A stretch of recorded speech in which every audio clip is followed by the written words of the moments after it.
and welcome to my YouTube video on how to write consistently. So these are just some tips from my experience that I've picked up on how to write consistently, because it's something that's really changed my life. Since I have written consistently, so many great things have happened to me in my writing career. I've got an agent, I got my first job in television, so I just really want to share these tips to see if they can help you. So, number one is commit to turning pro. In Steven Pressfield's book, Turning Pro, he says that there are two categories creators fall into, either the amateur or the professional. If you're in the amateur category, then you're in it for fun, you're a dabbler, but you might not feel like writing today, or maybe you get bored, or maybe there's something better to do, and then when adversity comes, well, you tend to fold in the face of it. If you're a pro, on the other hand, then it's a whole different mindset entirely. When you're a professional, you always show up, no matter what. In the face of adversity, you rally in it and you use it to your advantage. The professional gets up every day and shows up and creates work no matter what. So it's flipping the switch in your mind to adopt this mindset so that you know that writing is your number one priority every day. Something else that can help with this is to connect with your why.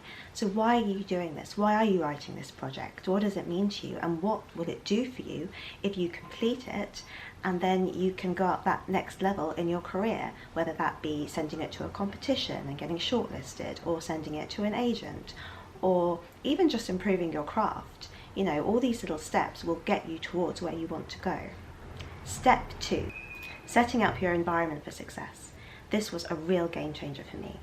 And for me, it was all about setting up my desk, so it was just how I needed it to be in order for me to show up and write every day and to make it easy. Ask yourself questions like, is the light how you want it to be in the room? Is your desk in the right place? Is it tidy?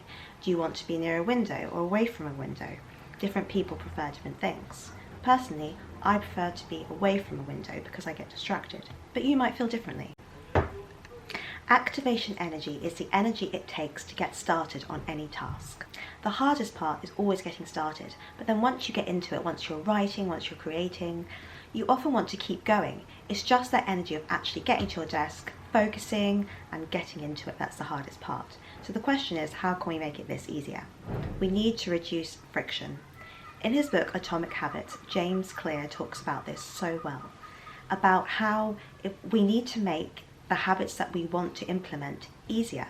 So anything that gets in your way, for me, it was about making sure my desk was tidy and organised the night before, so that the next day when I came to it, it felt so much easier. I even moved my chair so it faced me, so that as I entered the room, my desk chair was facing me and it was like it was inviting me to sit down.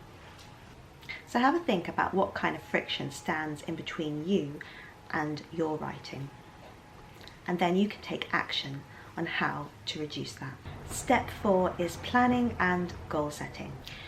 Planning tomorrow, today, really helped me. So every evening I plan the next day, the night before, and that just really focuses my mind on exactly what I have to do. So I make things very specific. What exactly am I writing? What scenes am I writing? And maybe even come up with some ideas for them, have a little daydream. Just get my mind really focused and visualize it. And any research that I want to do, and I like to plan sort of what time I might do it throughout the day. And you know, things can change sometimes, but if you've got a plan, it always works best, I find. It's important to set big goals, but setting micro goals daily are really important too. And it's so important to break things down. When you break tasks down into manageable steps, they feel so much more achievable and you're much willing to get started. Step 5, keep track and reward. I like to create a chart of all the tasks I want to get done, all the little small steps, like which scenes I want to write every day. I like to keep a chart and I like to tick it off as I go every day. And then at the end of the day, or you know, in the middle as well, I like to reward myself. So I might have a cup of tea and go into my garden. I might run a bath in the evenings, just little rewards. And you know, you can have a think about what you like to do. Everyone's different. And this just really helps to build momentum and build motivation. Step 6 is keep accountable. Tell people about what you're writing and what you're creating, and it will help you keep accountable to actually do it. I like to tell my friends or my family. I like to meet up with my friend Mia. She's a writer too. We meet once a week, we share ideas and we tell each other what we're doing. We give each other feedback sometimes and keep accountable, and it's a really nice way to connect with someone and to motivate yourself to keep going. Step 7 is to create and practice a routine. So I find that it helps me to write at the same time every day, to build that habit and that sense of routine. Everyone's different, so find when you feel most energized in the day. For me, it's after breakfast. I go to my desk and then that, you build into a rhythm.